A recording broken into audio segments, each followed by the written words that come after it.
Here's how to book on booking.com without paying anything upfront. First, you want to open the booking.com app or head over to booking.com on a web browser. Now enter your destination on the home page, then enter your travel dates. Now enter the number of guests. Now, once you have entered all these details, click on search. When the search results appear, you want to look for properties that show no prepayment needed or pay at property. Also make sure the listing offers free cancellation. These options allow you to reserve without being charged immediately.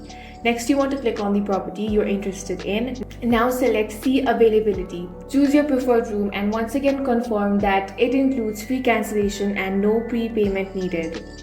Then you want to click on I'll reserve, then enter your travel details and continue to payment section. Here select Pay at Property if that is available. You may still need to enter a payment card to guarantee the booking, but you won't be charged before arrival.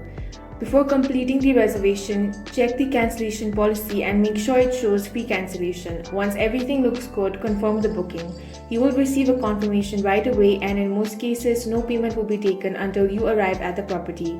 That's all for this video. If you found it useful, make sure to hit the like button and subscribe for more videos like this.